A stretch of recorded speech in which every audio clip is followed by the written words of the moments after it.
और दूसरा हम इक्विटी को यहाँ पे ट्रीट कर रहे हैं, ठीक। तो ऑलरेडी हमारे पास क्वेश्चन था और उसी क्वेश्चन को मैं ओपन कर लेता हूँ।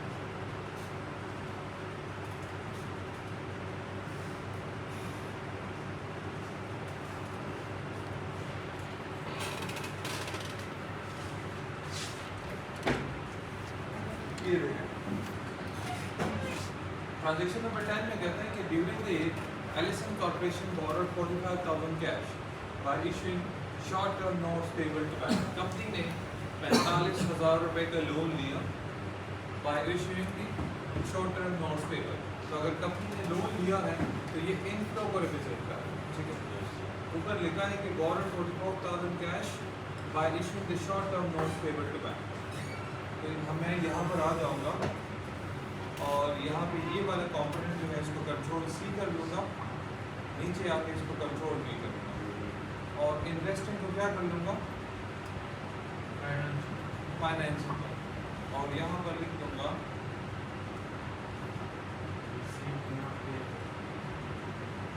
रिसीव लोन फ्रॉम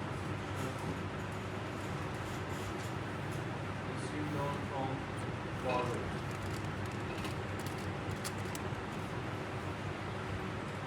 वैल्यू हमारे पास है 45,000, ठीक। ये इनफ्लो को रिप्रेजेंट करता है। आगे कहते हैं कि also the company repaid 55,000 in principle amount due on these non random notes payable. Company ने जो इसके ऊपर एक और नोट्स ड्यू थे या और नोट्स पेबल थे उसी में से 55,000 रुपये को क्या कर दिए, पे कर दिए। तो रीपेड का वर्ड जब भी आ जाए तो रीपेड और पेमेंट का बाद कंपनी ने पेमेंट कर दी तो ये किस चीज़ को रिप्रेजेंट कर रहा है, ये आउटफ्लो को रिप्रेजेंट कर रहा है। तो यहाँ पर लिख देंगे रिसीव लोन फ्रॉम बोरोवर्स की जगह पर हम लिख देंगे payment of loan to borrowers.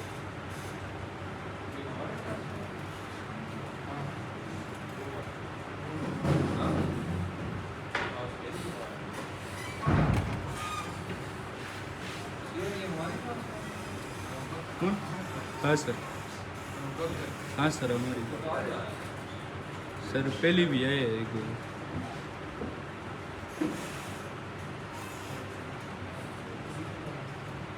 अच्छा, payment of loan to borrowers, एक आपने लोन रिसीव किया जो इनफ्लो है और एक जगह पर आपने लोन दे दिया, पेमेंट है, तो ये आउटफ्लो है। तो इसको मैं क्या करूँगा, नेगेटिव में कन्वर्ट करूँगा और नेगेटिव में कन्वर्ट करने के लिए क्या साइन होगा कि इसको आपने ब्रैकेट के अंदर क्लोज करना है, ओपन और क्लोज ब्रैकेट कर ले ताकि ये वैल्यू ऑटोमेटिकली पॉजिटिव से नेगेटिव के अंदर कन्वर्ट हो।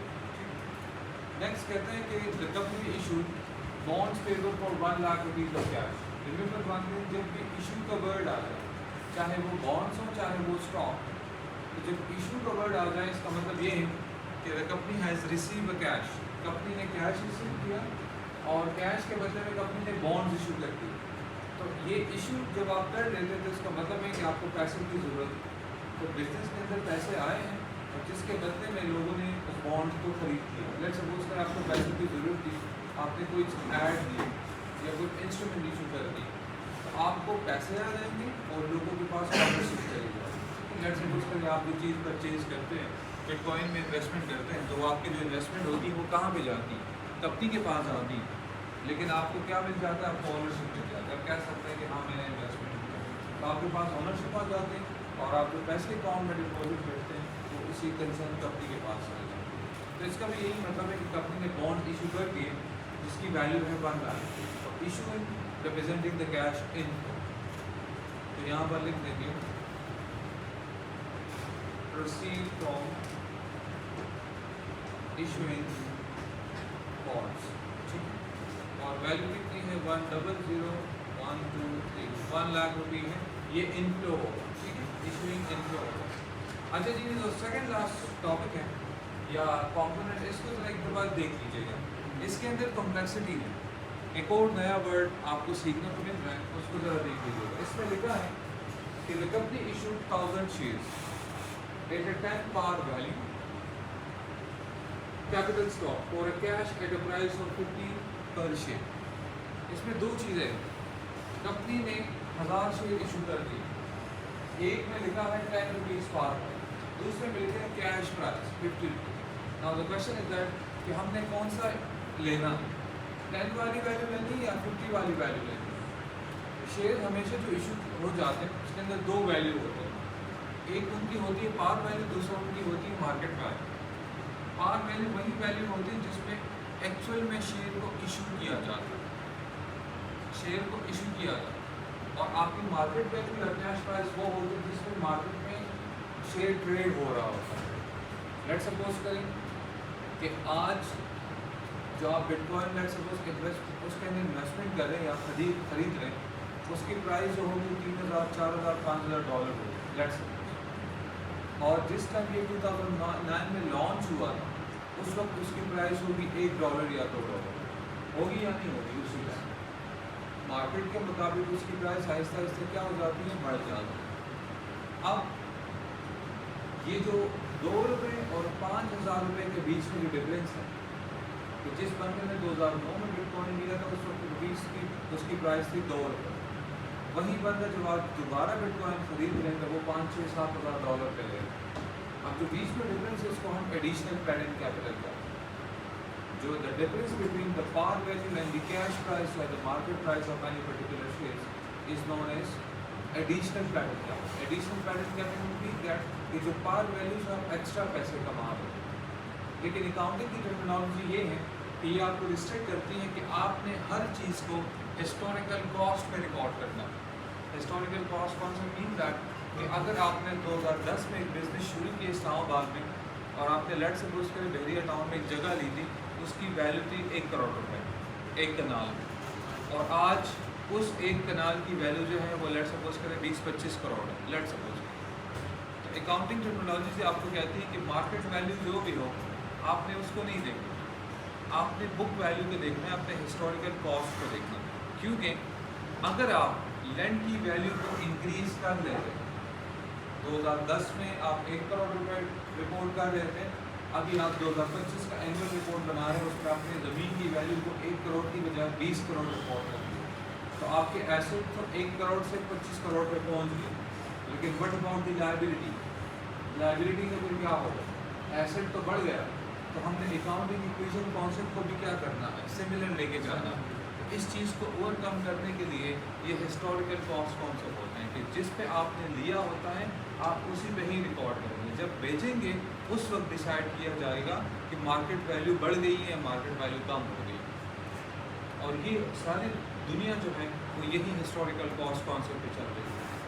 वो ये नहीं करते कि हर साल के एंड पर जब वो बैलेंस शीट बनाते हैं तो अपने चीज़ों की इवैल्यूएशन भी कर लेते हैं कि नहीं जी पिछली दफ़ा जो मैंने गाड़ी ली थी वो तो 10 लाख की थी, अभी तो वो 25 लाख की हो गई, तो मैं भी क्या कर लूँगा कि जब इसी साल के बैलेंस शीट बनाऊँगा तो मैं भी जो व्हीकल की रेट है या गाड़ी की प्राइस है वो 10 लाख से बढ़ा के मैं 25 लाख कर दूँगा। ये आप नहीं कर सकते, this is the exemption of the FRS कि आपने हर चीज़ को हिस्टोरिकल कॉस्ट पे रिपोर्ट करना है। तो इस चीज़ को रिकॉर्ड करने के लिए अकाउंटिंग फ्रेमवर्क ये कहती है कि एक आपका ये प्राइस है 10 into 1000, इससे कितना बन रहा है 10,000 बन रहा है। अब 10 और 50 के बीच में कितना डिफरेंस है, 40 का डिफरेंस है। तो ये कहते हैं कि एक वैल्यू ये है 100,000 into 10 जो कि बन जाता है 10,000। अब 10 और 50 के बीच में कितना डिफरेंस है 40, तो उस 1000 को 40 के साथ मल्टीप्लाई करोगे तो वो आपका एडिशनल पेडेंट कैपिटल हो जाता है। और अगर आप इसको रिपोर्ट नहीं करते तो अगर आप सीधा 1000 को 50 से मल्टीप्लाई करोगे इससे भी 50 बन जाता है, 10 और 40 भी 50 बनता है और एक साथ 50 भी 10 into 50 जो है वो आप वो भी आपका 50,000 बन जाता है। अब यहाँ पर डिफरेंट स्कूल ऑफ थॉट्स, कुछ लोग कहते हैं कि आपने 50,000 एक साथ रिपोर्ट करनी है। कैसे रिपोर्ट करनी है, इस 1000 को 50 के साथ मल्टीप्लाई करें तो आपका 50,000 रुपये बन जाएगा जो कि आपका कैपिटल स्टॉक से इशू आ रही है। लेकिन अकाउंटिंग टर्मिनोलॉजीज में इसको ऐसा प्रेफर नहीं किया जाता। वो कहते हैं कि आपने इन दोनों वैल्यू को अलग रिपोर्ट करनी है जो कि कैपिटल स्टॉक है, और इन दोनों के बीच में जो डिफरेंस है उसको फिर 1000 से मल्टीप्लाई करना है, तो इससे 40,000 बन जाते हैं जिसको आप कहेंगे एडिशनल पेडेंट कैपिटल। और वो कैसे रिपोर्ट करेंगे वो देखिए। तो हमने सेकंड वाला ऑप्ट करना है, फर्स्ट वाला रिकमेंडेड नहीं, ठीक है। नीचे आ जाएंगे, यहाँ पर लिख देंगे proceed from issuing stocks. कितनी शेयर्स थे? इक्वल टू 1000 शेयर्स थे ना, मल्टीप्लाई बाय पार वैल्यू कितनी थी? 10, तो कितने बन जाएगा? 10,000 बन जाएगा। अब पार वैल्यू और मार्केट वैल्यू के बीच में कितना डिफरेंस था? 40।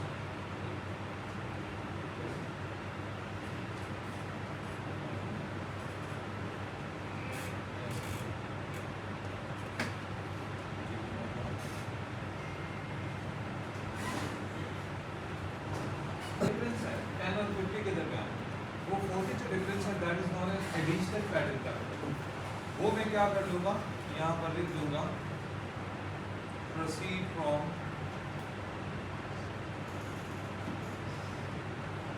एडिशनल पैटर्न कैपिटल, और वो कितना था? दैट इज इक्वल टू 1050 और 10 के बीच में कितना डिफरेंस था? 40 का। तो that become what? That become 40। तो आप ये अकाउंटिंग कहते हैं कि आपने ऐसे रिपोर्टिंग करनी है, और आप पूरी दुनिया का बैलेंस शीट उठाएं जिसमें इक्विटी के अंदर रिपोर्टिंग होती है, वो ऐसे रिपोर्टिंग होती है कि आपकी कैपिटल स्टॉक से एक्चुअल पैसे कितने आ रहे हैं और एडिशनल पैटर्न कैपिटल से कितने पैसे आ रहे हैं, और इसको हम वेरीफाई भी कर सकते हैं। कैसे वेरीफाई करेंगे? मैं अपनी क्वेश्चन की तरफ दोबारा जाता हूँ, और जो बना बनाया बैलेंस शीट हमें मिला था उससे देखिए, ये देखिए, ये देखिए, इसमें कैपिटल स्टॉक की वैल्यू कितनी है? 50,000 से 60,000 है, चेंज हुई है नहीं? 10,000 का। एडिशनल पैटर्न कैपिटल की वैल्यू कितनी है? 1 लाख से 1,40,000 पे पहुंची कि नहीं पहुंची? तो ये एडिशनल पैटर्न कैपिटल जो मैं आपको समझा रहा हूँ, जो आप पार वैल्यू से ज़्यादा पैसे जो आप चार्ज करते हैं या मार्केट में आपको पैसे मिल जाते हैं because of the market value of the share, that is known as additional paid in capital. The difference between par value and market value, वो आप किया होगा। और थर्ड आपके पास रिटेन अर्निंग, सिंपली आप यू कैन कॉल इट कि आपकी सेविंग होती है एनी पर्टिकुलर ऑर्गेनाइजेशन जो अपने पास रखती है, ताकि कोई फ्यूचर ऑब्लिगेशन स्टॉक उसको करा जाए तो वो यहाँ से अपने आप को सर्वाइव कर सके। जिस तरह आपको पता होगा कि हर बंदा अपने पास कुछ ना कुछ पैसे रखते हैं, जैसे भी हालत आ जाए वो फिर वहाँ से अपने आप को फाइनेंस कर रहे हैं। दिस कॉन्सेप्ट ऑफ रिटेन, तो ये 3 चीज़ें होती हैं जो कि आपको किसी भी कंपनी के एनुअल रिपोर्ट में आपको मिल सकती हैं। तो आई होप कि आप चीज़ें क्लियर हो जाएगी, हो गई होगी कि एडिशनल कैपिटल किस चीज़ में। क्वेश्चन के अंदर लास्ट कंपोनेंट है, इसमें लिखा है कि cash dividend declared and paid to stock holder amounted to 40,000 dividend. अब जो आपने यहाँ पर स्टॉक्स इशू किए हैं दैट इज एडिशनल, तो इसके ऊपर तो कुछ ना कुछ डिविडेंड्स भी दिए जाएंगे। तो आपने कंपनी ने डिक्लेयर भी कर दिया और पेड भी कर दिया। रिमेंबर वन थिंग, डिक्लेयर और पेड जब एक साथ आ जाए तो इसका मतलब ये है कि डिक्लेयर मीन अनाउंसमेंट, कंपनी ने अनाउंस भी किया, कंपनी ने पे भी कर दिया। अगर किसी ट्रांजेक्शन के अंदर ये लिखा है कि the company declare a cash dividend of 40,000 और आगे पेड नहीं दिखा, तो फिर उसका आप आउटफ्लो कंसिडर नहीं करेंगे, that consider to be a liability जो अभी तक पे नहीं हुई। अगर पेड का वर्ड आ जाए जो ये पी रिप्रेजेंट करे, और मैंने आपको बताया था कि पी जब भी आ जाए चाहे वो परचेज हो या पेमेंट हो या पेड हो, तो इसका मतलब ये है कि वो आउटफ्लो। अगर सिंपली सिर्फ डिविडेंड लिखा है, डिक्लेरेशन है और पेमेंट की कोई सिग्नल नहीं है, तो इसका मतलब ये है कि कंपनी ने जो अनाउंस किया है लेकिन पेमेंट नहीं की। और हम यहाँ पर बैलेंस शीट नहीं बना रहे जिसके अंदर हम ये करें कि आप लायबिलिटी को भी कंसिडर कर लें और एसेट्स को भी कंसिडर कर लें। This is the cash flow statement जो कि कैश इनफ्लो कैश आउटफ्लो को डील करता है। और ये वाहिद ऐसा स्टेटमेंट है जो फ्यूचर सेंटेंसेस को डील नहीं करता। फ्यूचर सेंटेंसेस मीन दैट आप बैलेंस शीट आपकी फ्यूचर सेंटेंसेस को डील कर रहा होता है। Will receive the money, will pay the money, जो जिसको हम रिसीवेबल और पेबल कहते हैं। और ये स्टेटमेंट फ्यूचर की टेंसेस को डील नहीं करता, ये कहता है प्रेजेंट में बताओ पैसे मिले हैं या पैसे दिए।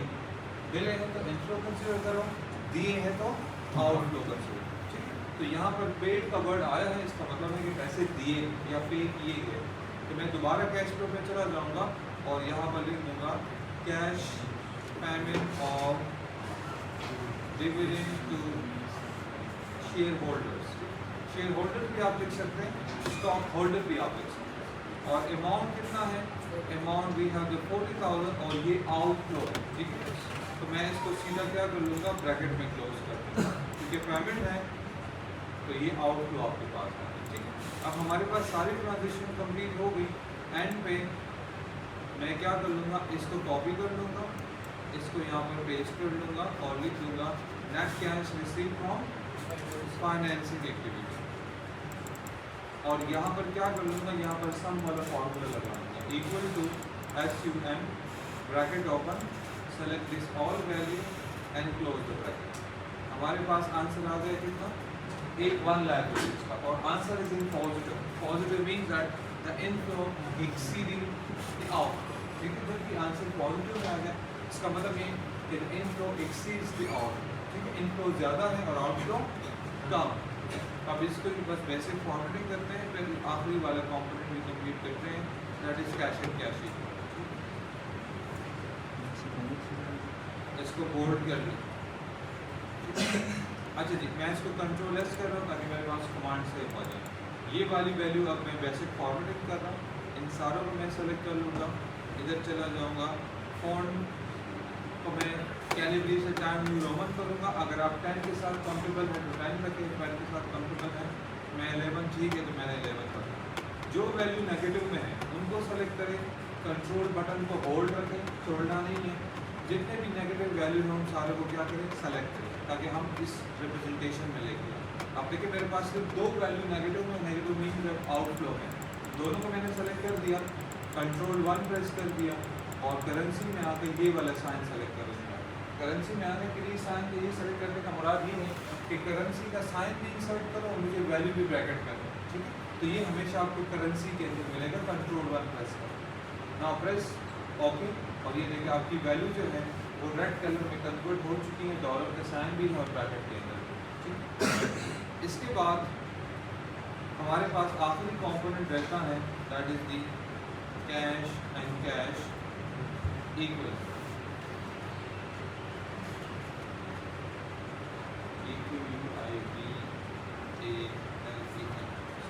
कैश एंड कैश इक्वल मैंने आपको लास्ट टाइम भी बताया था, ये वो चीज़ होती है जो या पैसे होते हैं या पैसों के बराबर होते हैं, ठीक है। इसको आपने कैसे कंप्यूट करना है, इसका मेथड इंतहाई आसान है।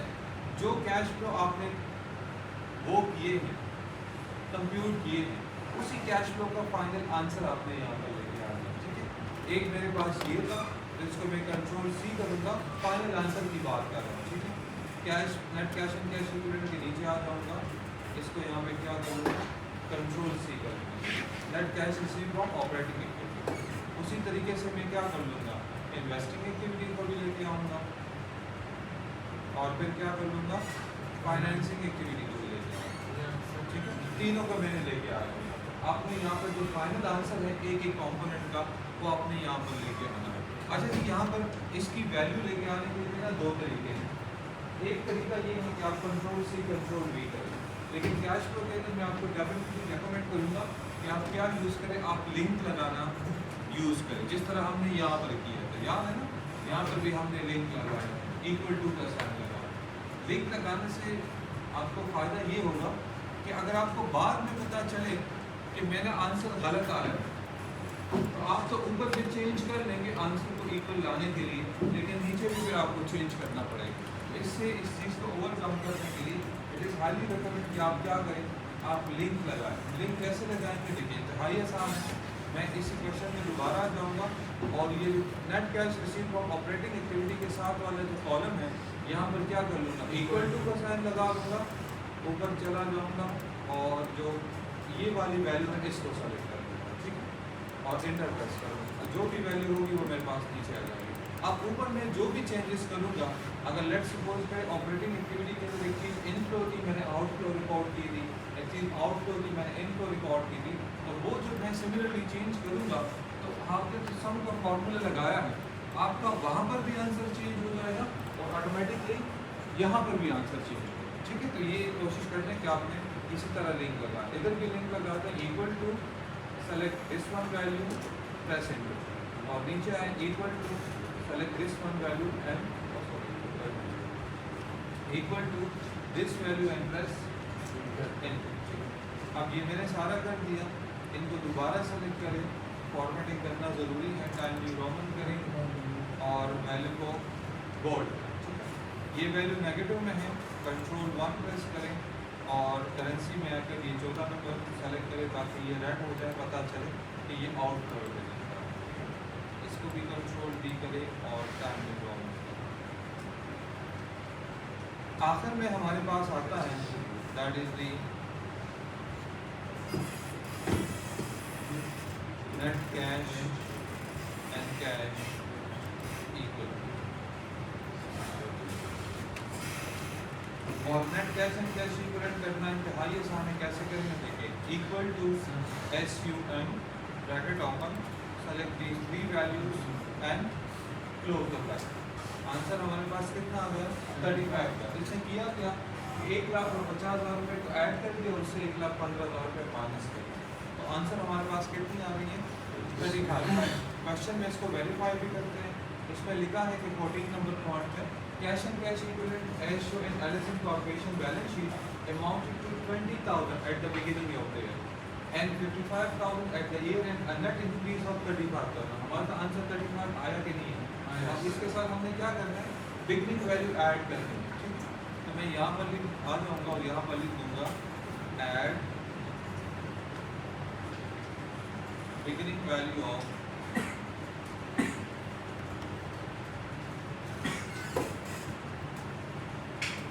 Cash and cash